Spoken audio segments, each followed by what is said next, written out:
ልጄ ሊመጣ የሚልኩ ይገሉብኛል። በቃ እናት እኮ ነኝ እንዴት አድርጌ ልቻለው? ኢትዮጵያ እኮ በስማም ተብሎባት ቢስሚላህ ተብሎባት እኮ የምትታደር ሀገር ናት። እና ልጆችንም በስነ ስርዓት 3 ነው የወለድኩት፣ አንዲት ሴት 2 ወንድ ልጅ ነው የወለድኩት። አሬድ ይሄውና ያኛው እንኳን እንደሞተ ነው የምቆጥረው። ተው ከዛ በኋላማ ምኑን ሳስበውም ራሱ ያመኛል። እንደገና ልጄ የሱን ነገር ተው ባይወለድ ወለድኩ ብዬ ባላወራው ይሻለኛል። ይሄ ሞተ ቢሞት ይሄ ታዲያ ተለቅሶለት ቢወጣ አይሻልም ነበር እንዲህ አይነቱ ኢትዮጵያ ከምታፈራ? ይሄ እኮ በሰማይም በምድርም እኮ ልጄ ቦታ የለውም እኮ። እንደምታዩ ትምህርቱን ገና አልጨረሰም። ይሄን እኮ በቃ ለራሷ የሚሆን ነገር ምንም ነገር እሱን እኔ ለማረይ በበኩሌ ማለት ተስፋ ቆርጫለሁ። ሬዲ ምንድነው ለእናቱ ያልሆነ ልጅ ለኔ የሚሆን ለእንድም ይሆነኛል ብዬ እኔ አላስብም። ሀገራችን ላይ አሉ ከሚባሉ አደገኛ አሸባሪዎችና አታላይ አጭበርባሪ ሌቦች መካከል ነፍሰ በላዎች መካከል አንዱ ነው። ለዳቢሎስ ከፈረመ ይሄ እኮ የዳቢሎስ ፊርማ እኮ ነው። አዎ ከየትም አምጥተህ አይደለም ይሄን ሁላ ገንዘብ ከየትም አላመጣው። አንደኛ በሽታ ልጄ ነው። በቃ ትልቁን በሽታ የጣለብኝ ልጄ ነው። ልጄን አፈርኩበት ልጅ ወይ ምኑን ነው የምነግረኝ? ልጅ በ7 ዓመት ጊዜ ውስጥ ብቻ ከ7 በላይ ሳይቶችን ጥንቅቅ አድርጎ ገንብቶ አስረክቦ ከ350 በላይ አባወራዎችን የቤት ባለቤት ያደረገው ቤቶችን በተመጣጣኝ ዋጋ በመሸጥ እውቅናን ያገኘው እንዲሁም የቴሮል ስህተት አዋርደን የክብር ሽልማት የወሰደው ድርጅታችን ቴምር ፕሮፐርቲስ አሁን ተራው እናንተ ነው ይላችኋል። በቅርቡ ባወጣናቸው ሳይቶች ሳር ቤት ቫቲካን ኤምባሲ አቅራቢያና አዋሬ በሚገኙ ሳይቶቹ ላይ እስከ 35% የሚደርስ የእውነተኛ ቅናሽ አዘጋጅቶ የቤት ባለቤት ይሁኑ ይሎታል። ባለ 1 መኝታ በ5.5 ሚሊዮን ብር፣ ባለ 2 መኝታ በ5.7 ሚሊዮን ብር፣ ባለ 3 መኝታ ደግሞ በ8.1 ሚሊዮን ብር አጠቃላይ ክፍያ ካለምንም ወለድና ተጨማሪ ክፍያ ቤቶን በኢትዮጵያ ብር ብቻ በመዋል ይግዙ ይሎታል።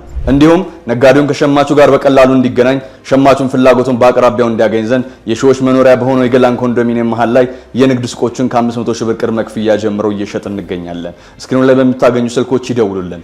ቴምር ፕሮፐርቲስ። ዶክመንቱን እኮ በየት እንዳላመልጥ ነው እንደዚህ የምታንገናት? አላወቀኝም መሰለኝ። የባለቤት ዘመድ ነው። የባለቤት ዘመድ እና ይሄ ማን ነው? ማን ነው ይንገር? እሺ ስለኔ ይሄን አጥልካው ለምንድን ነው መጠየቅ የፈለገው? ይሄ ማን ነው? ቤት እኮ ነው የገባኸው። ወንድ ልጅ ነህ፣ አንድ ሴት ልጅ ነኝ። ቤት ውስጥ ገብተህ ምን ማለት ነው? እንደዚህ አይነት ሴቶች አሉኝ፣ አብረውኝ ሴቶች አሉ። አያይሻት እና ማን ነው አስገብተሽ የጠበቅሽ? ተረጋጋ ነው ጉጃራት አትገባት። ማን ነው ያስገባሽው? ከናበት እኔ እሱን ማቆ ማቲያስ በሚል አይደለም የተዋወቁት፣ እዚህ ነው ግን ማቲያስ አይደለም ስሙ። የት ነው የተዋወቁ እኮ? እሺ ቤት የመጣችሁ ምንድን ነው? ምስኪን ሰው ነው ወይ ወንድም አለ? እኔ እስከማውቀው ድረስ ምንም በጣም ምስኪን ሰው ነኝ። እኔን ለመያዝ ደግሞ ግዴታ ይሄ ሁሉ ሰው አያስፈልግም። መረጃ ደርሶ ነው ስላንቺ የመጣ ነው እኮ። መረጃ ደርሶ ነው የመጣ ነው። ሰራራክስ ተናግረኛለሽ። ልቀቀኝ። ተግባባን? ምን ቢሆን ነው ልጅ በቃ ውጣ ከቤቴ ረፊ ስልክሽን ስጪኝ። አምጣው። አንቺ መታወቂያ የለም አልኩሽ አይደል? መታወቂያ የለም። በቃ እኔ እያናገርኩ አለ። እንግዲህ እየጠበቅነው ነው የምንገኘው።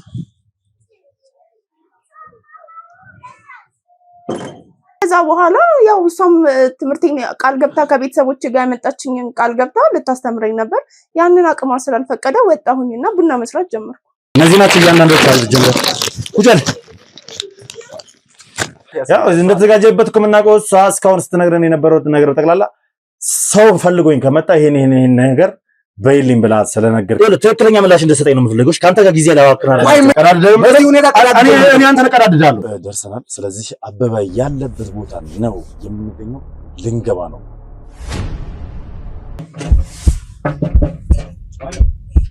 እኛ ነን አበበ፣ እኛ ነን። ማነው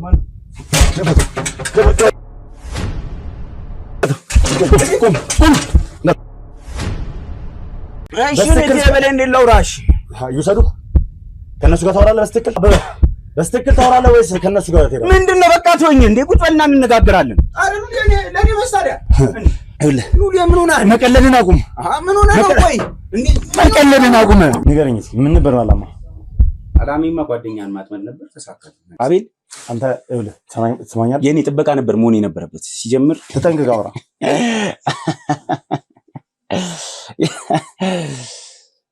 ለካ ሀገር አለ። በስትክክል እኔ ሲታረግ ዝጋ ሰማኛለህ አንተ ነህ በገንዘብ ገለጥ እኮ አንተ ነህ ወይ በእኛም ሆነ በቤተሰቦቹ ዘንድ ተቀባይነትን አግኝተህ ስራን ስትሰራ ቆይተሃል። በእውነት አንተን ከመሰለ ጋዜጠኛ አድናቆት በማግኘቴ በጣም ደስተኛ ነኝ አይደል?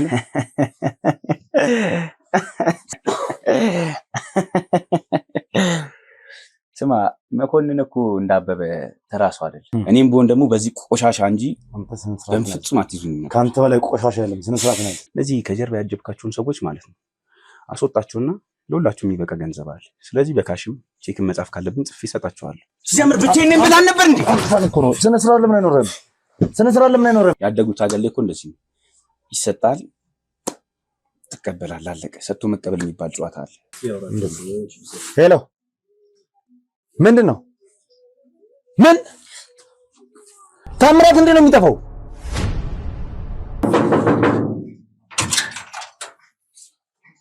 አዎ ግን እኔ ስለምንፍኪ እንደምታወራ አላውቅም። ከነዚህ ሰዎች ጋር ምን ልሰራ እችላለሁ? አበበ አልቀጠረኝም። ነግሬሃለሁ፣ በሰው ነው ስራውን ያገኘሁት። አበበ ካልቀጠረሽ ማን ሊቀጥርሽ ይችላል? ማን ነው ሰው? እንዴት አውቀውሽ አንቺን እዚህ ቦታ ላይ እንድትመደቢ መረጡሽ? እንዴት ነው ያወቁሽ? የተለያዩ 5 ቤቶች አሉ። ቤቶቹ አቀማመጣቸው በሚገርም ሁኔታ የሆነ ክብ ነገር የሰራ አይነት ቤት ውስጥ ነው ያሉት እና ሁሉም ቤት ላይ 2 ሰዎች አሉ። ስለዚህ ያገኘሁትን ስራ እሰራለሁ። በየትኛው የሚላክ ዋናው ይክፈለኝ፣ ምን አገባኝ? እኔ እሱን አየሁት አላየሁት። እሺ ሳምራዊትና ለምለም አትተዋወቁም? አውቃታለሁ። ልብስ ታጠቡ ስሟን ነው ማለት ስምሽን አታውቁም? አንድ ልጅ አለች አበበ ጋር እንደምትመላለስ የምትነግረኝ ልጅ አለች። ሳምሳሪ ተናገሪ እውነቱን። መቼ ነው ቡና ስንጠጣ ያየሽን? አይተሽናል? እኔ እና እሱን አንድ ላይ መታለች ይመስለኛል። የተንቋቋ ነው ራሴ ተይዞ ነበር በሌላ ሚዲያ ላይ ራሱን ማንነቱን ቀይሮ ቸርነት በተባለ ስም ራሱን ቀይሮ ተይዞ ነበረ። እንግዲህ ተመልከቱ። ነገር ግን ራሱን ቀይሮ ምን ብሎናም ከነዛም ሰዎች ለማምለጥ ችሏል።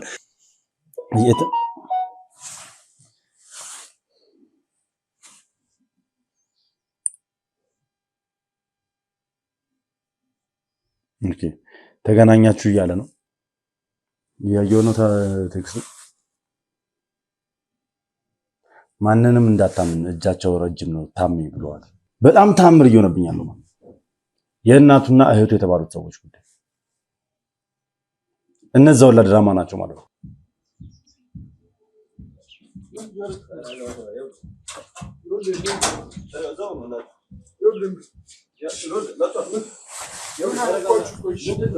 በእርግጥ ልክ ነህ። እጃችን እስካልገባ ድረስ ምንም አይነት ማስተማመኝ የለንም።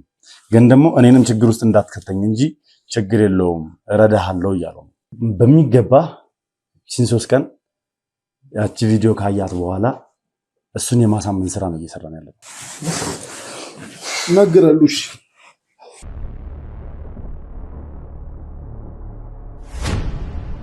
ሰላም ሰላም፣ የተወደዳችሁና የተከበራችሁ ውድ ቤተሰቦች እንደምን አላችሁ? እንደምን ቆያችሁ? እንደምን ከረማችሁ? በያላችሁበት እንግዲህ ሰላም እግዚአብሔር ከሁላችሁም ጋር ይሁን እያልኩኝ እነሆ ብቅ ብያለሁ። እንግዲህ ውድ ቤተሰቦች ዛሬ ለየት ያለ ሰው ጋር ነው ይዣችሁ ሄደው። እስከ ዛሬ ድረስ ብዙ ሰርተናል፣ ብዙ ለፍተናል። አበበን በቁጥጥር ስር ለመያዝ እንዲሁም ደግሞ ታምራትን በቁጥጥር ስር ለማዋልና በጣም በርካታ ወንጀለኞችን ለመያዝ ስንሰራ ስንለፋ ነበር። ከዛም ባሻገር እንግዲህ ከአቤል ጠፍቶ የነበረውንም ዶክመንት በእጃችን እንዳስገባን ተመልክታችኋል። ዛሬ ደግሞ ይዤላችሁ የመጣሁት ሰው በጣም ለየት ያለ ሰው እንዴ ትላላችሁ። የእውነት እንደምትገረሙበት የእውነት እንደዚህ ይቻላል፣ እንደዚህ ይደረጋል፣ ይሄ ትክክል ነው ግራ እስከሚያጋባ ድረስ ይህንን ነገር ሰሞኑን በማጣራት ውስጥ ነበርኩኝ። ይህንን ነገር ሰሞኑን የእውነት ነው በሚል እንግዲህ ሰፈሩ ላይ የዞርኩኝ ብዙ ነገር መረጃዎችን ስሰበስብ ነበር። የፎቶ ማስረጃም ጭምር አገኘው። አንድ ቤተሰብ ገብቼ ላናገር ነው። ይህ ቤተሰብ የማን ቤተሰብ ነው? የትም እንዳትሄዱ። ከገባ በኋላ ከነሱ ጋር አውርቼ ስለነዚህ ቤተሰብ ማንነት የማን ቤተሰብ እንደሆኑ የማንነት የማን ወንድም እንደሆኑ ጭምር የማሳውቃችሁ ይሆናል። የትም ቦታ እንዳትሄዱ። እስከ ፕሮግራም ፍጻሜ ድረስ አብራችሁን ቆዩ። በያላችሁ በሰላም እግዚአብሔር ከሁላችሁ ጋር ይሁን። አዲስ ሆናችሁ ካላችሁ ሰብስክራይብ ያደርጋችሁ ይህንን ቻናል መቀላቀላችሁን ቤተሰብ መሆናችሁን አትርሱ። እንዲሁም ሐሳብ አስተያየታችሁን ኮሜንት ላይ ጻፉልኝ። ቪዲዮን ላይክ ሼር እያደረጋችሁ ለብዙ ሰው እንድታደርሱልኝ እፈልጋለሁ። በያላችሁ በሰላም እግዚአብሔር ከሁላችሁ ጋር ይሁን። መልካም ጊዜ። አብራችሁን ይሁን።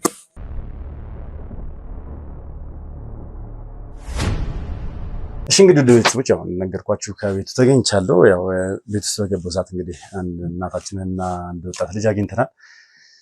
እነሱንም እንግዲህ ለማናገር እንደምፈልግና ያው ስላላባቸው ነገሮችም ለመወያየት እንግዲህ ጥያቄ አቀርቤላቸዋለሁ። ፈቃደኛ ሆነውልኛል። እኔ በጠበቅኩት መሰረት አይደለም የሚያገኙት። ማለትም ያው ነግሬያቸዋለሁ የመጣሁበትን አመጣጥ።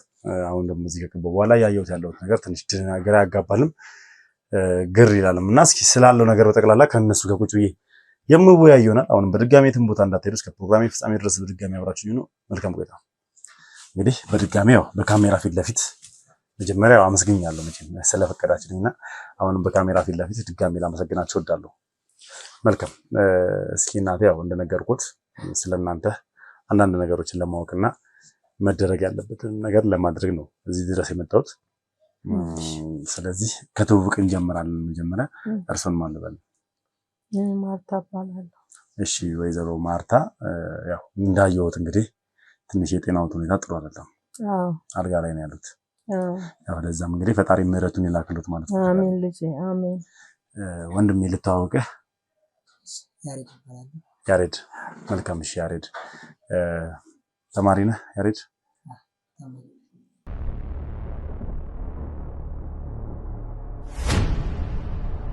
በጣም ጥሩ። ወይዘሮ ማርታና እንግዲህ ያሬድ እናትና ልጅ ናቸው። አዎ አይደለ? ስለዚህ ከልጅ ጋር ከማውራት ይልቅ መጀመሪያ ከእናት ጋር ማውራት የተሻለ ነው። ምክንያቱም ብዙ ነገር እርሱ ጋር ነው ያለውና እውነታዎችና እስኪ ወይዘሮ ማርታ ማን ናቸው? ማለትም ያው ምን ያህል ልጆች አሏቸው? ከልጆች ከመያዛቸው በፊት የነበራቸው ህይወት ምን ይመስላል የሚለው ነገር አንድ በአንድ እንወያያለንና እስኪ ስለ እርሱ ትውልድና ስለ እድገቱ እናወራ። እኔ ያደግኩት እዚሁ አዲስ አበባ ውስጥ ላምበረት ወይንም በአሁኑ ብሔረ ጽጌ በሚባለው አካባቢ ነው ያደግኩት። አባቴ ቄስ ነበረ እና በጣም በስነ ስርዓት ያደግኩ ነበርኩ። ባለቤቴም የዚሁ አንድ አካባቢ ልጅ ነን። ተገናኘን፣ ተጋባን። ያው በአንድ ዘመድ ለሰርግ ደን ተገናኘን። በዛው ተዋውቀን ሰርግ ላይ ነው የተገናኘነው። ተዋወቅን። ከዛ ለአባቴ ጥያቄ ቀረበው። እንዳሁኑ እንደናንተ አይደለም፣ በስነ ስርዓት ነው። የድሮ የቄስን ነገር ጠበቅ ያለ ነው። ሁሉም ነገር ስርዓት አለው። እንዳሁኑ ህግ ወጣ አይደለም ልጄ። ያሁኑ የናንተ ዘመን ነው ትንሽ ለቀቅ ያለው እንጂ የኛ ጥብቅ ነው። አባቴ ቄስ ስለነበረ አንቺ እንደ ማርታ ነሽ እያለ ይለኝ ነበር። አባቴ ያስተምረኝ ነበር እና ልጆችንም በስነ ስርዓት 3 ነው የወለድኩት። አንዲት ሴት 2 ወንድ ልጅ ነው የወለድኩት። አሬድ ይሄውና ያኛው እንኳን እንደሞተ ነው የምቆጥረው። ተው ያኛውን ተው፣ ያንን እንኳን ወለድኩም አለው ልጅ እና ይኸውልህ መቼም 3 ነው የወለድኩት። 3 ልጆች ነው የወለድኩት። ከ3ቱ 2 ብቻ ናቸው ያሉት። አንዱ ከኔ ጋር በችግር እየተጠበሰ አለ። እግዚአብሔር የተመሰገነ ይሁን። ያችኛዋ በሰው ሀገር እየተንከራተተች የሰው ሀገር ኑሮ የቀመሰ ነው የሚያውቀው። አረብ ሀገር ነው ብዙዎቹ በዛው ቢቀሩም የኔ ልጅ ደግሞ ጸሎት ነው መሰል እሷ ትንሽ ትልክልናለች። ያው እኔም ደህና እንትን እያልኩኝ ልጆችን አሳድጌ ነበር። ባለቤቴ ወታደር ነበር። ወታደር ነበር፣ ሞተብኝ። ለሀገሩ ስራ እዚህ እንኳን አያጣም ነበር። ስራው ደህና ነበር። ለእኔና ለልጆቹ አያንስም ነበር። ስነ ስርዓት ያለው ሰው ነበር። ልጆቹን በስነ ስርዓት ይዞ ነበር የኖረው። ቆንጠጥ ያለ ነበር። ያኛው አባትየው ከሞተ ትልቁ ነው። አባትየው ከሞተ በኋላ ነፃነት አገኘ። አንድ ከጎረቤት አንድ የሆነ ሰው ነበር። ሲላላከው ልጅ እንኳን ስርዓት ያለው ነበር በፊት። በኋላ ግን ይሄ ሰውዬ ሱስም ነበረበት። ወደ ሱሱ ከተተው። ልጁንም ወደ ላዩ ነገባ። የኔ ማሳደግ 0 ሆነ እላለሁ። እሱን ከመውለድ መሞት ይሻላል ብዬ አስባለሁ። ይሄኛው ደግሞ እስኪረጋጋው እንደማይወጣ ያው ጤናውትን ጥሩ አይደለም። እንደዚህ አይነት እንዲበሳጩ አይደለም ጥያቄዎች እየጠየቁት። አዎ ልጄ ልክ ነህ። ግን ልጅ አድጎ እናቱን ሲጦር እና ስትደክም ልጅ ሲደግፍ ነው ደስ የሚለው። ግን የኔ ልጅ እንደዚህ ሆነብኝ። አባቱ ሀገሩን ሊያስከብር ሂዶ በዛው ቀረ። ለሀገሩ መስዋዕት ሆነ። ግን የጀግና ልጅ አልሆነም ልጄ። ምን ታረጋዋለህ? አንዳንድ ጊዜ እኮ ያው ትንሽ ይከብዳል። ከቤተሰብ ውስጥ አንድ አስቸጋሪ ልጅ አይጠፋም መቼም አይደል? ያው እንበለው እስቲ ማለት እስኪ በፊት እርሱ ምን ነበር የሚሰሩት? ልጆቹን በማሳደግ ውስጥ ረጅም ጊዜ ሆናቸው ለቤቱ ካለ? ረጅም ጊዜ ሆነ። እሱን ከወለድኩ እንኳን ልጆችን ከወለድኩትም ቆየት ብሏል። ግን እኔም እሱም እንሰራ ነበር። እኔም ወጥ ቤት ሰራ ነበር። በወጥ ቤት ስራ በጣም ጎበዝ ነበርኩኝ። ሼፍ ነበርኩኝ። የሼፍ ማዕረጌ አሁንም አለ። አገር ያውቀኛል። በወጥ ቤት ስራ ሰራ ነበር። ያው በጣም የመቆም እንትን ስላለው ጉልበቴን ታመምኩ። ልጆችን መያዝ አልችልኩም። ቤተሰብ መርዳት አልቻልኩም። ልጄም ትምህርቱን እየተማረ እያለ እንደ ልቡ መሆን አልችልም። ብዙ ከመቆም ተጎዳው። እግሬን ነው የሚያመኝ። አሁን መንቀሳቀስ አልቻልኩም። እና ያቺ ውጭ ያለችው ልጄ ናት ሆነም ቀረም ተቃጥላ፣ የሰው ሀገር እሳት ነው በሰው ሀገር ተቃጥላ የምትልክልኝ። እስኪ ያሬድ ነው ያልከኝ አይደለ ስምህ? እስኪ ስለ አንተና ስለ ቤተሰብ ስለ አስተዳደግ አጫውተኝ እስኪ። እሺ ያው እኛ አስተዳደጋችን አባቴ በነበረበት ሰዓት ላይ በጣም ተቆጣጥሮ ነው ያሳደገን እና በዛን ሰዓት እኛ አላሰብነውም ነበር። እንደዛ ማለት ጭቆና ነበር የመሰለን። ግን ደግሞ አባታችን በደንብ አድርጎ ሰዓት ከትምህርት ቤት ደርሰን ስንመለስ ራሱ 10 ደቂቃ ካረፈድን ለምንድን ነው ያረፈዳችሁት? በጣም ብዙ ይቆጣጠረን ነበርና ከትምህርት ቦታቸው ወደ ቤት ስትመጡ ከትምህርት ቤት ገብተን 10 ሰዓት የምንወጣ ከሆነ ግዴታ ከቤት ሰዓት የምንደርስባት ሰዓት አላት።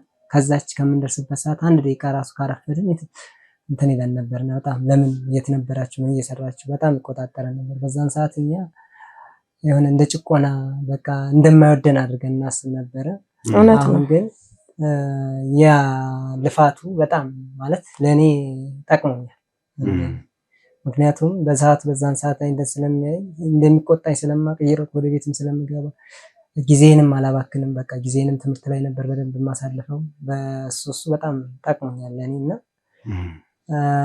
ያው እሱም ካረፈ በኋላ ያው እነዚህ ነገሮች ለኔ አሁን እሱ መሰረቴ ነው ብዬ ነው የማስበው። ለኔ አባቴ ከሚባለው በላይ ያው የሱን እንትን ተከትዬ አሁን በአዲስ አበባ ዩኒቨርሲቲ የ1ኛ ዓመት የሜዲሲን ተማሪ ነው። ኦኬ ሜዲሲን ተማሪ ነው በአሁኑ ሰዓት? ሜዲሲን እያጠናሁ ነው።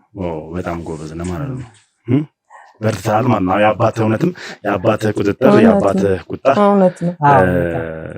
እውነትም መስመር አስይዘዋል። በጣም እናቴም እንደምትመለከት በዚህ በኩል እንደዚህ ኮና ማለት የመማርም እንትን አልነበረኝም። ምን ላቆም ነበረ። እህቴም በጣም ጎበዝ ተማሪ ነበረችና በቃ እናንተ እንትን ከሚል ብላ ነው እሷ ወደ አረብ ሀገር ሄዳ እኛን እያስተማረች እኛን እየረዳች ያለችው። ትምህርቷን አቁማ ነው ወደ አረብ ሀገር ሄደችው? አዎ በጣም ጎበዝ ተማሪ ነበረች። ትምህርቷን አቁማ ነው ወደዛ ሄደችው። ምን ያህል ጊዜ ሆናት ከሄደች? 7 ዓመት ይሆናታል እሷ ከሄደች። 7 ዓመት? 7 ዓመት 7 ዓመት ነው ማለት 7 ዓመት ሙሉ እንግዲህ ሰው ሀገር ላይ የሰሩ መኖር ለቤተሰብ ሲሉ ከባድ ነው በጣም። የዚህም ቤተሰብ ህይወት ለመቀየር ነው ትምህርቷን አቁማ ሄደችው። ከስንት ነው ያቆመችው ትምህርቷን? ከ9 ወደ 10 ነው። ከ9 ወደ 10 ውጤት መጥቶላት ነበርና ፕሮሰሷን ጀመረች። በምትጀምርበት ሰዓት ላይ ግን አትሄጂ፣ ችግር የለውም እዚህ እኛም ለምንንም ምንም ቢሆን ተቸግረን እኛን ተማሪ ትምህርትሽን እንማር ምናምን ብለን ነበረ። ግን ማለት ያለውን ነገር ጫናውን ስላየች ጫናውን እንትን ስለምትል ከኔ የበለጠች ከእናቴም ጋር ስለምትነጋገር እሷ በቃ ክፍተቶቹን በጣም እንትን ብሎ ጎልተው ስለታዩት አይ ይቅርብኝ፣ አንተ ትምህርትህን ቀጥል ባለህበት የኔ ይቁም፣ አንተንና እናቴን እኔ ሄጄ ልርዳ በሚለው ሄደች። እሷ ያው እስካሁን ድረስ በጣም መስዋዕትነት እየከፈለች ነው ያለችው ለኛ። ከዚህ መድረሴም እሷ ነች፣ ከአባቴ ቀጥሎ እሷ ነች በጣም እንትን እያለችኝ ያለችው። ያ ማለት አዎ እንግዲህ ወደ 10 አልፋ ማለት እኮ ኦልሬዲ እቺ ልጅ የተሻለ ወደ ተሻለ የትምህርት ደረጃ ከፍ እያለች ነበረ። እንደነገርከኝ ደግሞ ጎበዝ ተማሪ ከነበረች ምናልባት ዛሬ ላይ ዩኒቨርሲቲ ጨርሳም ሊሆን ይችላል። ኦር ደግሞ ልክ እናንተ ሜዲሲን ላይ ዩኒቨርሲቲ የተወሰነ ዓመት ተማሪ ልትሆን ትችላለች አይደለ እንዴ? ስለዚህ ይህን ነገር መስዋዕትነት አድርጋ ትምህርቷንም ህይወቷንም መስዋዕት አድርጋ ለቤተሰቦቿ ስትል አረብ ሀገር እየሰራች ነው ማለት ነው። ለኛ ስትል እሷ መስዋዕት ሆነች ማለት ይቻላል። ጎበዝ ተማሪ ነበረች። ልጅ ጎበዝ ነበረች። ሌሊት ተነስታ ታጠናለች። አባቷ ከሞተ በኋላ ግን እኔም ብቻ እንትን አለች። እንደውም ትልቁ ነበር ይረዳናል ብዬ ያልኩት። እሷ የሱ ተከታይ ናት። ይኸው ለሁለታችን እሷ ናት እንግዲህ ላከችም አላከችም። አረብ ሀገር ብዙዎቹ ተሰቃይተው ነው የሚመጡት። የኔ ልጅ ግን ጠቅሟታል። አባቷ ኮስተር ብሎ ስላስተማራቸው ስብስብ አድርጎ ጠቅሟታል። ጭካኔውን ጭክን ብላ ያው አልመጣችም እስካሁን ድረስ እዛው ናት። ግን ወደ ሀገሯ ገብታ ምን የምትሆንበት ነገር አለ እሱም ያመኛል ልጄ እሱም በጣም ያመኛል ለምሳሌ 24 ሰዓት ተቆሞ ነው አረብ ሀገር እኛ ወጥ ቤት እንኳን ስንቆም እንዴት እንደሚያም እኔ ያውቀዋለሁ እና የሰው ሀገር የሄዱት መተው ስንት በሽተኛ እንደሆኑ አውቃለሁ እንደኛ ሀገር ቁጭ ብለህ የምታወራው ነገር የለም እዛ ተጠግረው ነው የሚኖሩት እና እግዚአብሔር ብሎ ልጄን ይሄንን ብዬ ነበር አሁን አቅም አነሰኝ እኔም ማመመኝ ህመሜም ጠንከር ያለ ሆነብኝ ተንቀሳቅሼ እሱን ብረዳላት ትንሽ ታጠራቅማና ወደ ሀገሯ ትገባለች ብዬ ነበር እየባሰ መጣ የኔ በሽታ ይሄ እኔ ብቻ አይደለሁም ልጄ ብዙ ሰው ነው እንደዚህ ሆነው የብዙ ቤት ነው እንደዚህ ያለው ከባድ ነው አዎ በዚህ 7 ዓመት ውስጥ አንዴም መታጠቅም አልመጣች ከመጣችማ ብሩ ይባክ እንትን ይልብናል እኛ እንትን ልባታለው አለ እሱም አሁን እንደምታዩ ትምርቱን ገና አልጨረሰም ይሁንኩ በቃ ለራሷ የሚሆን ነገር ምንም ነገር የላትም እየሰራች ለአንተ ማስተማሪያ ለእናቷ ህክምናም ለቤትም አስቤዛ ምናምን የምታረግ ሆነ እቺ 7 ዓመት ሙሉ እንግዲህ በየወሩ የምትሰራውን ነገር ለራሷ የሚጠቅምናትም ነው ደግሞ ለወደፊት ህይወቷ ማሻሻል የሚባል ነገር አታውቅም ማለት ነው ሙሉ በሙሉ በቃ ኦሬዲ እኛ ላይ ነው ያለው እኛ ላይ ነው የምታደርገው እህቴ ያው ለኔ እንደ እናቴ ነች ከምንም በላይና ያው ሙሉ በሙሉ የትምህርት ቤት ክፍያዬን ወጪዬን የምትሸፍንልኝ እሷ ነች ከሰው በታችኝ እንድታይ አትፈልግምና በጣም በቃ ለኔ እናቴ ነች ሁለተኛ እናቴ ነች ብዬ ነው የምቆጥራት እና በ2 ዓመት የእናታችን ጉልበቷ ህክምና መሰጠት አለበትና በየ2 ዓመት የሱንም አጠቃላይ ብዙ ገቢ የለንም እኛ እንደዚህ እንደምታወቀው በጣም እየረዳችን ያለች በጣም እያገዘችን ያለች በትልቁ እሷ ነች ማለት በየ2 ዓመቱ የሚደረግ ህክምና አለ ነው አዎ በየ2 ዓመቱ የሚደረግላት ህክምና አለ ነገራቸው ላይ ያው መገጣጠሚያ ነው መገጣጠሚያ ማለት አንዱን መርፌ ልትወጋ ስትል ብዙ ብር ነው የሚወጣው የዛ መድኃኒት ደግሞ አለው እኔ ብዙ ጊዜ ስለቆምኩ ስለተጎደነው ወጥ ቤት በጣም ይቆማል እና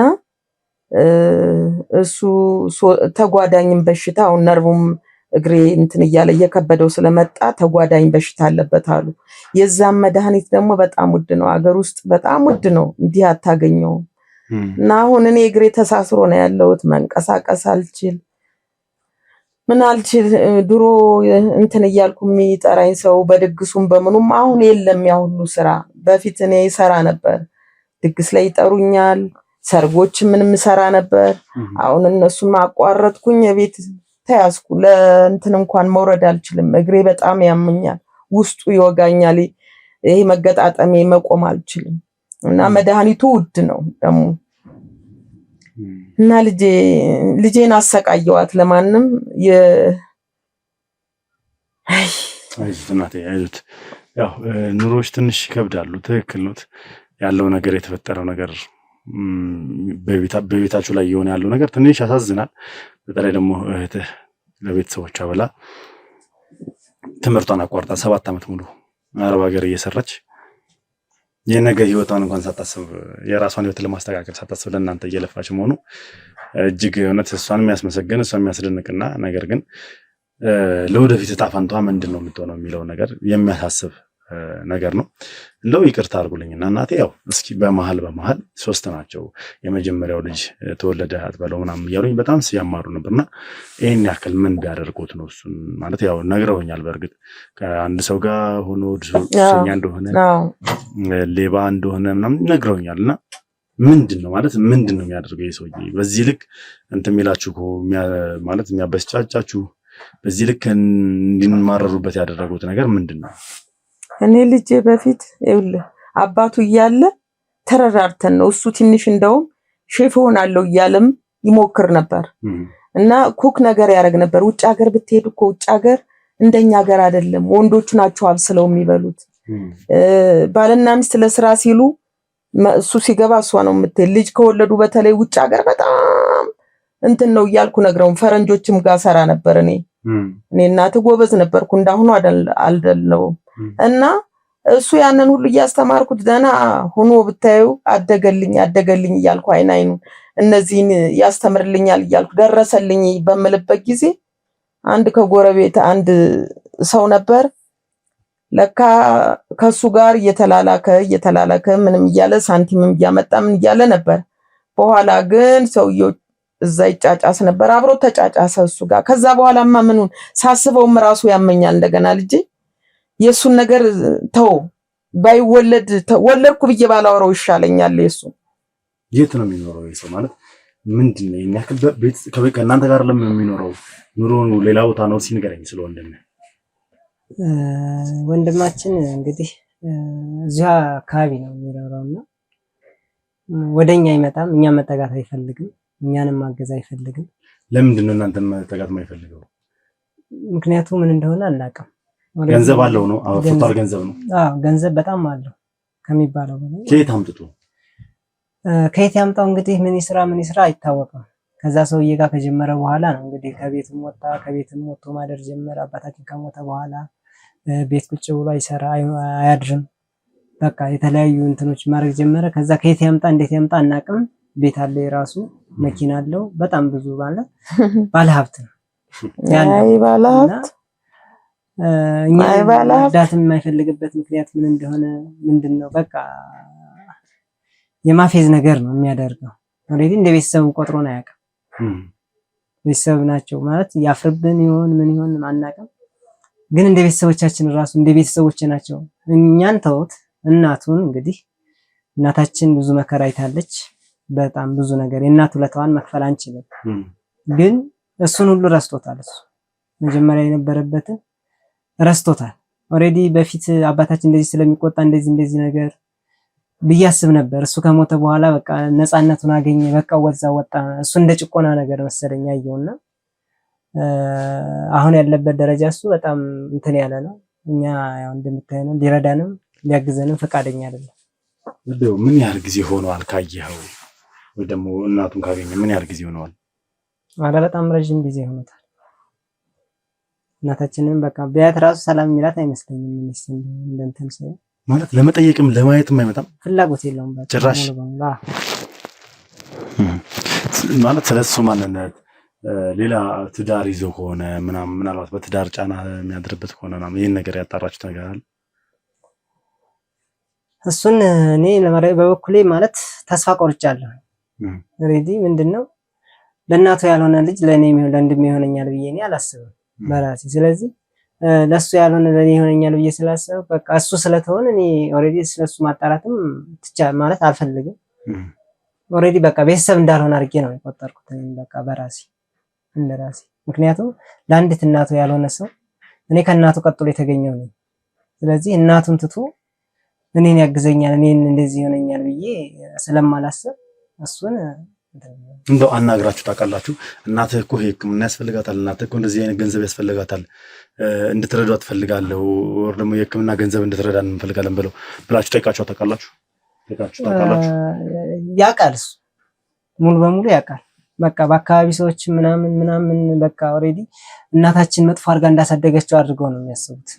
በቃ በአካባቢ ያሉ ሰዎች እንደዚህ አድርጋ ብለው ነው የሚያስቡት። የውስጡን ነገር እነሱ አላወቁም። ያው አለ አይደል በውጭ የሚያዩትን ነገር ነው የሚያስቡትና እንደዚህ ስለበደለችው እንደዚህ ስላደረገችው ነው የማይረዳት ምናምን ይላሉ እንጂ ሁሉንም ውስጥ ሚስጥሩን ያውቃል። ከኛ በላይ ያው ከእናታችን ከኛ በላይ ቅርብ ነበር በፊትና በደንብ ያለውን ነገር ስለሚያውቅ ስለሚረዳ እንደዚህ አድርግ ብዬ እኔም ጠይቄው አላውቅም። ባለበት ማለት አሁን በየሁለት ዓመቱ ሕክምና የሚደረግላቸው ከሆነ በጣም በርካታ ገንዘብ የሚያስፈልጋቸው ከሆነ አንዳንድ ጊዜ እኮ ጨከን ብለን ገፋ አድርገን እንኳን የገዛ ስጋችንን አይደለም ባዳም ሄደን እንጠይቃለን እንኳን አይደለ ገንዘብ ችግር ላይ ስንሆን አስፈላጊ ነገር ሲሆን እንደዚህ አይነት እንደዚህ ማለት ባይፈልግም ወንድማችሁ ነው ባትፈልጉም ቢገድልም ወንድማችሁ ነውና እንዴት ደፍራችሁ ሄዳችሁ ይሄን ነገር ለመጠየቅ አልሞከራችሁም? እናት የእርሶስ ማለት አግኝተውት አናግረውት ምናምን አያውቁም? ድንገት እንኳን መምጣትማ ተነግሮት መሰለኝ መጥቶ ነበር። እዚህ መጥቶ አይቶ መኪና ይዟል አሉ፣ ደህና ኑሮ ነው የሚኖረው አሉ። ቅብርል ብሎ መጥቶ 5000 ብር ነው ምናምን እንደዚህ 4000 ብር ነው ወሩሮ ሄዳ አሉ። እኔ ግን እሱንም ቢወስደው ራሱ ደስ ይለኝ ነበር። እኔ እንደዛ አይደለም ያሳደግኩት ልጅ። እኔ እሱን ሳሳድገው እንደዛ አይደለም እኔ ሽንኩርት ስከትፍ እኮ ሌላ ነገር ይሰራ ነበር። ልጄ እኮ አጋዤ እኩዬ እኮ ነው።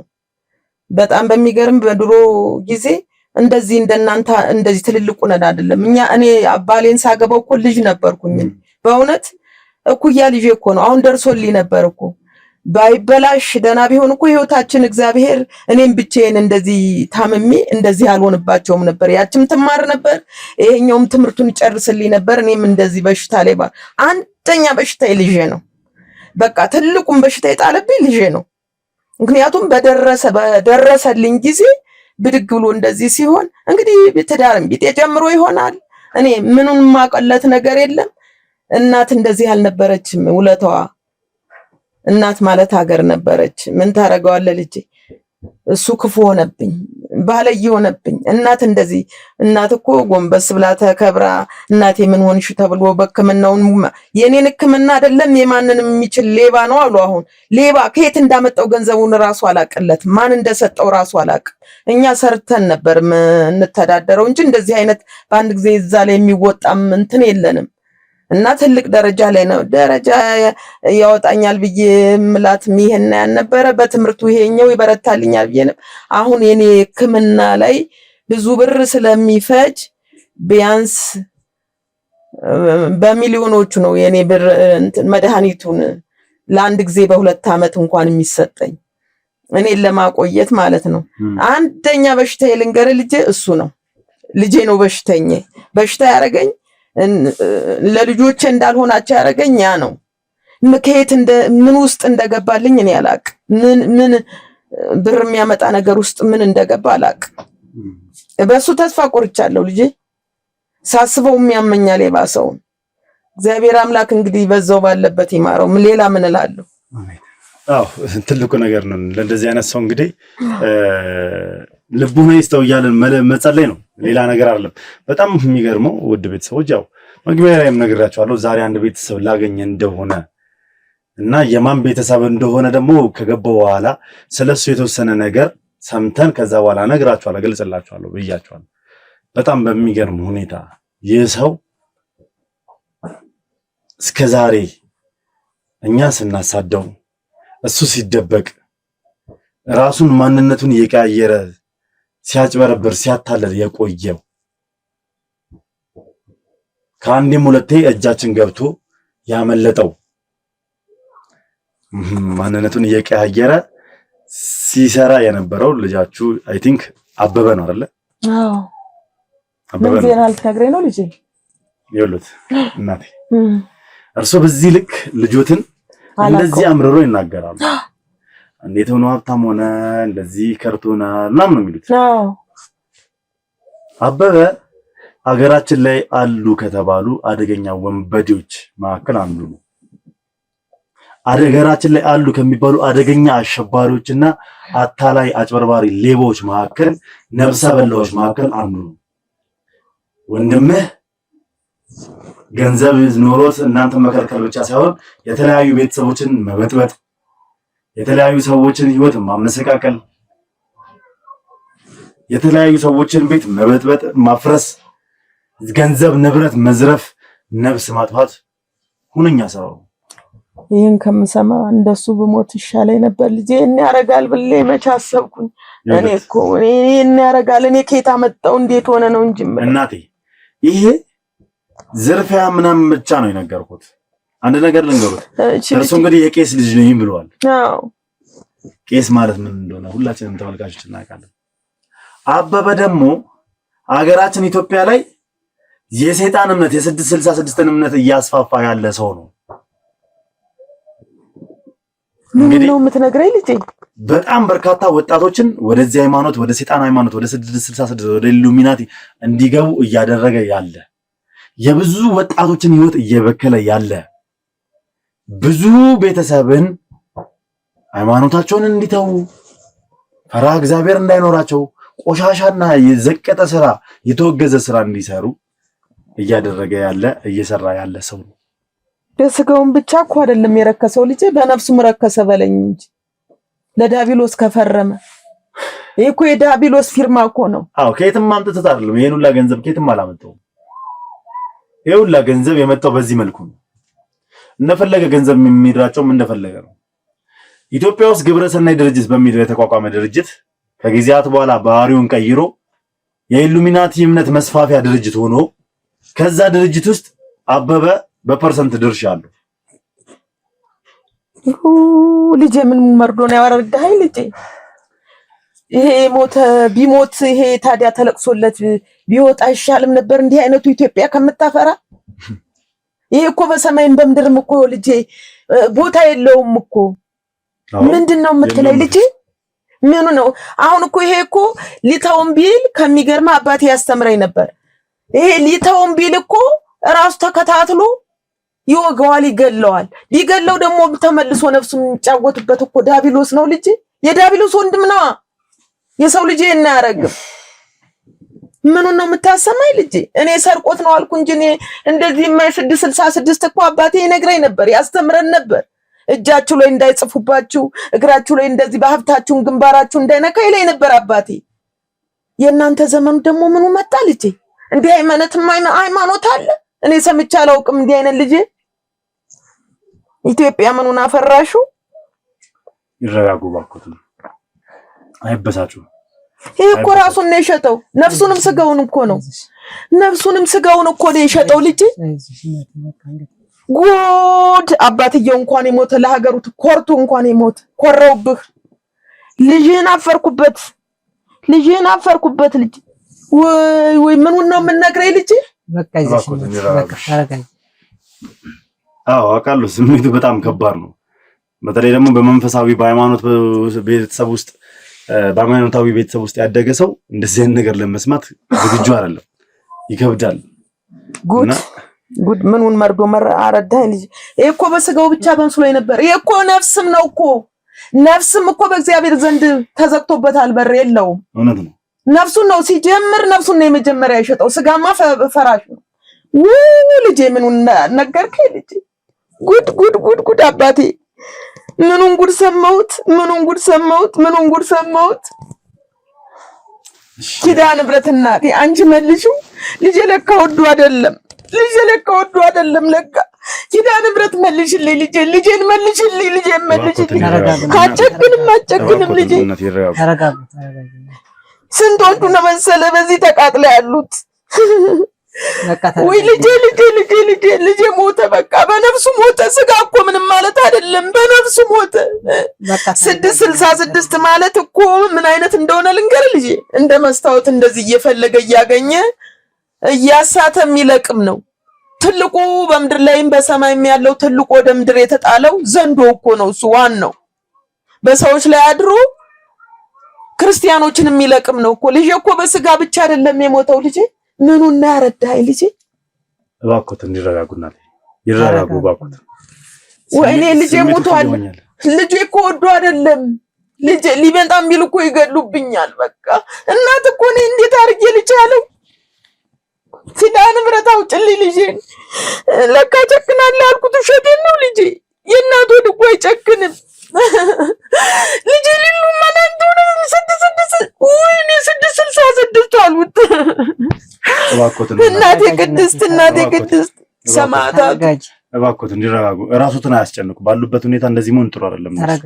ልጄ በነፍስ እኮ አይደለም በስጋው እኮ አይደለም የሞተው። አዎ እኔ አሁንም በነፍስ እኮ ሞቷል። በቃ እኮ ይሄ እኮ መመለሻ የለውም። አንድ ጊዜ ፈርሞ ገብቷል እኮ በቃ። እኔ አሁንም ይኸውልህ፣ እኔ አበበን በመከራ አፈላልጌ በስንት መከራ በቁጥጥር ስር ካዋል ነው በኋላ ነው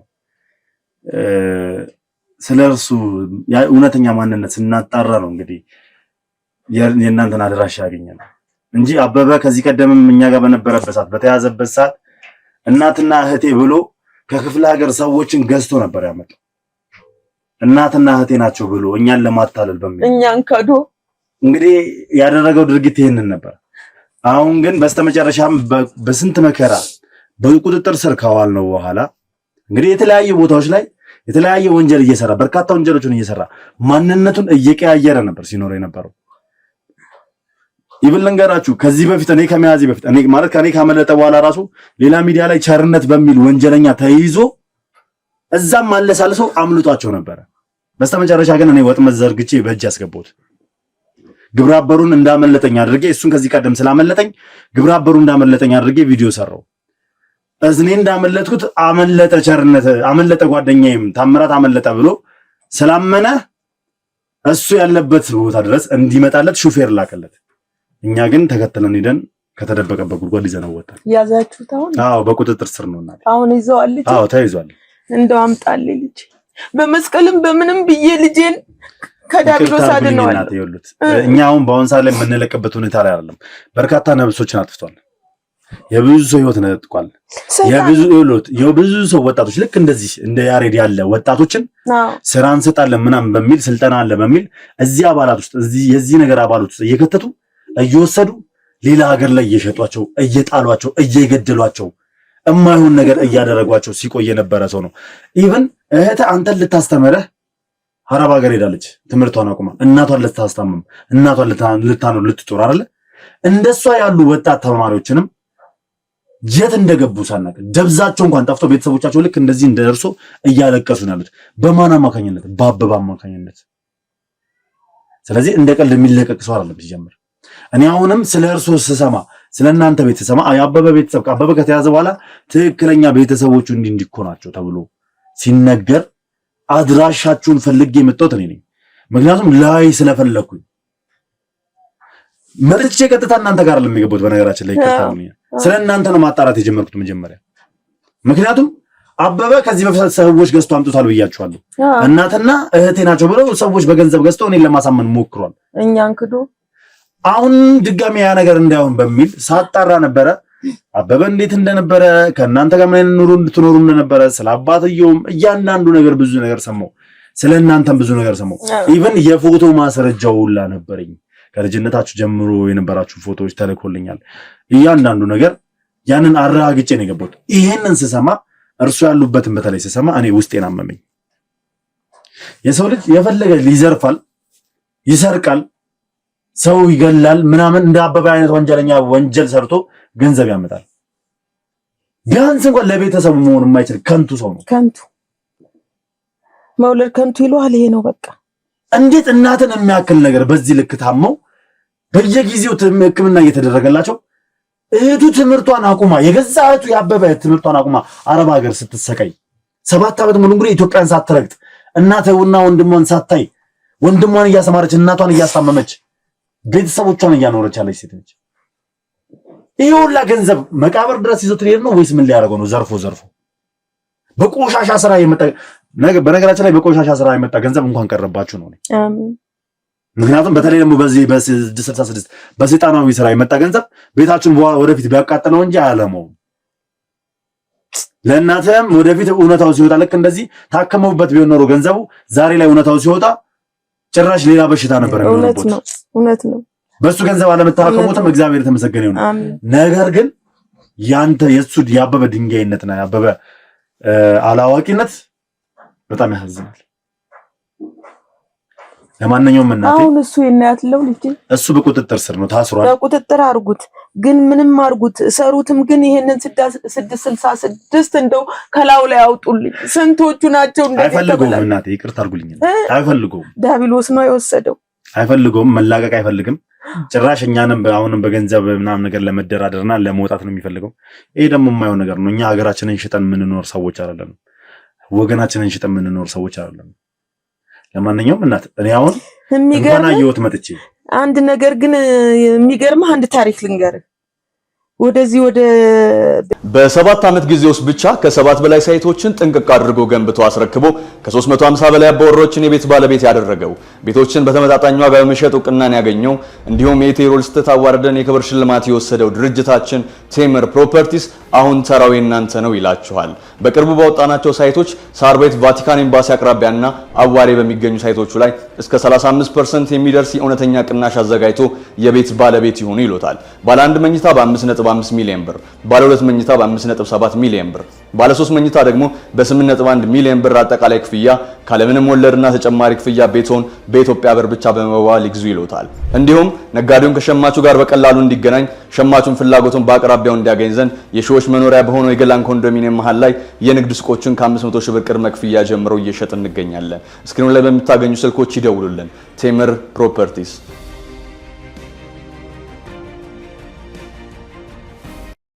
ይባላል።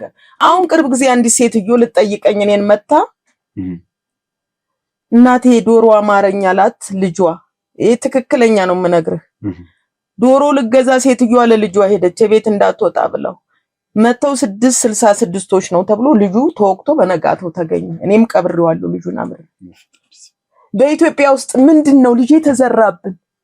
እኔም እኮ ተቀመው በቃ አንድ ልጅን በነፍሱም በስጋውም አይ ስንቶቹ ናቸው እንደዚህ ሆኑት? አይ ኢትዮጵያ ያልታደልችው ኢትዮጵያ ያልታደልችው ተረጋጊ ያምሻል ነው እኮ ኢትዮጵያ ትክክለኛው መመታ መመቸው አሁን ነው። ወንድሙ እየሸጠ ሴት አይደለ ወንድ አይደለ። ምን ጉር ነው የገባብን? ኢትዮጵያ እኮ በስማም ተብሎባት ቢስሚላህ ተብሎባት እኮ የምትታደር ሀገር ናት። የታመመ ነው የሚታመመው። ልጅ በመታመሙ ታመምኩ። የስንቱ ልጆች ናቸው እየታረዱ ያሉት? የስንቱ ልጆች ናቸው ለዳቢሎስ መስዋዕቱን እየሆኑ ያሉት? የእናንተ ጊዜ ምንድነው? ልጅ እንደናንተ እግዚአብሔር አምላክ ያደለው እንደዚህ ለወገን ለሀገር ይሰራል። እንደኔ አይነቱ ልጅ ደግሞ ሌላውን እየለቀመ ያሳስራል፣ ያስወጋል። አይ አለመታደል የኔ ማልታደል ነው እንጂ ልጅ ኢትዮጵያ የምትባል ሀገር ተረጋጊ። በቃ እናት ያምሻል። ተረጋጊ። እሺ በሉኝ። ይኸውልህ እኔ ማየቴ መጥቼ እርሱን ማየቴ ያሬድን ማየቴ ጥሩ ነገር ነው። እናቴ ልጁ ተረገመ፣ ልጁ የሰይጣን አምላክ ሆነ፣ ቤተሰቡን ታለ። እኔ ልጁ ሆናለሁ እናቴ። እግዚአብሔር አክብር። አንተማ ኢትዮጵያ የወደደች ነው እኮ ጉድ እየፈለፈልኩ እውነተኛውን እያወጣ ነው። ያልተጎዳ እኮ አያውቀውም። በስነ ስርዓት ያየ ሰው ነው የሚያውቀው። ይሄንን ትክክለኛ ዳቢሎስን እያጋለጥክ ነው። አሁንም ብርታት ትስጥም የማርያም ቅዱስ ሚካኤል ካንተ ጋር ነው። ክፎችን ያዝ። እንደጠየቀኝ ኪዳነ ምሕረት ትጠይቅ ልጄ። አሜን። እባክዎት እንባዎትን ብስ ያርጉልኝ፣ ጠንከር ይበሉ። እኔ እንደነገርኩ ከዚህ በኋላ ልጅ ሆነኝ ያሬድ የሚያስፈልገኝ እሺ እናት ያሬድ የሚያስፈልገኝ ነገርም ለማሟላለሁ። እናትም ሕክምና ምናምን ነገር ቤት ውስጥ የሚያስፈልገው ነገር በተክላላ አደርጋለሁ። እኔ ልጆት ነኝ። እሺ እኔ ልጅ ምንም እንዲሰማዎት እንዲከፋዎት አልፈልግም። አስፈላጊን ከሆነና ከተቻለ እህትህንም እናናግራታለን። ስልኳን ትሰጡኛላችሁ፣ እናናግራታለን። እሺ እኔ ማር ካለባት ትምጣ ወደ ሀገሯ። እሺ እኔ ማር ትኑር፣ ከወንድሟ ጋር ትኑር። ትምህርቷን መቀጠል ካለባት ትቀጥል። እግዚአብሔር ያክብርህ። አሜን።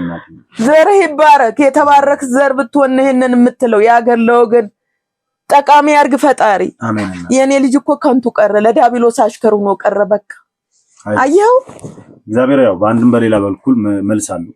እግዚአብሔር ይክሳል። ስለዚህ የሚያስፈልገውን ነገር በጠቅላላ እኔ ለዚህ ቤት አደርጋለሁ። እኔ ልጆቱ ነኝ። ከዚህ በኋላ እየመጣው ጠይቆታለሁ። ቤቱን መታደስ አለበት እንደማየው ትንሽ እንትን ያለበት ነው። እግዚአብሔር ህይወቱን ሁሉ ይባርክልኝ። እኔ ልጆቱ ነኝ እና እሺ እኔ ማር እሺ እመቤቴ ትከተልህ። አሜን። ለኔ እንዳሰብክልኝ ለኔ እንዳረግህልኝ እመቤቴ ታርግልህ ልጄ። አሜን።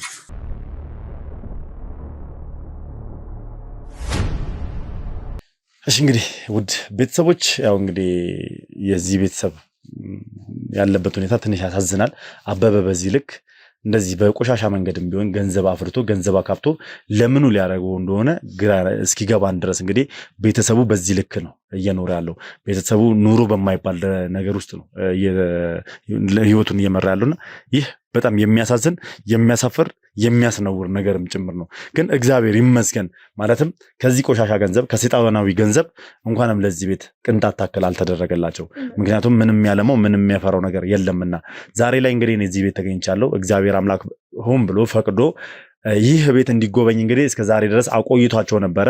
አበበ በእጃችን ስር እስኪገባና ስለሱ ማንነት ትክክለኛ ማንነት እስክናጣር ድረስ እንግዲህ እነዚህ ሰዎች አቆይቷቸው ነበር። ዛሬ ተገናኝተናል። ከዚህ በኋላ እኔም የዚህ ቤት አንድ አካል ነኝ፣ የዚህ ቤት አንድ አባል ነኝ። እንግዲህ ውድ ቤተሰቦች አብራችሁ ስለነበራችሁ ከልብ አድርጌ አመሰግናለሁ። በያላችሁበት እንግዲህ ሰላም እግዚአብሔር ከሁላችሁም ጋር ይሁን። አዲስ ናችሁ ካላችሁ ሰብስክራይብ ያደረጋችሁ ቤተሰብ መሆናችሁን አትርሱ። እንዲሁም ሀሳብ አስተያየታችሁን ኮሜንት ላይ ጻፉልኝ። ቪዲዮን ደግሞ ላይክ እና ሼር እያደረጋችሁ ለብዙ ሰው እንድታደርሱልኝ እፈልጋለሁ። በያላችሁበት ሰላም እግዚአብሔር ከሁላችሁ ጋር ይሁን። ሰናይ ጊዜ ይሁንላችሁ።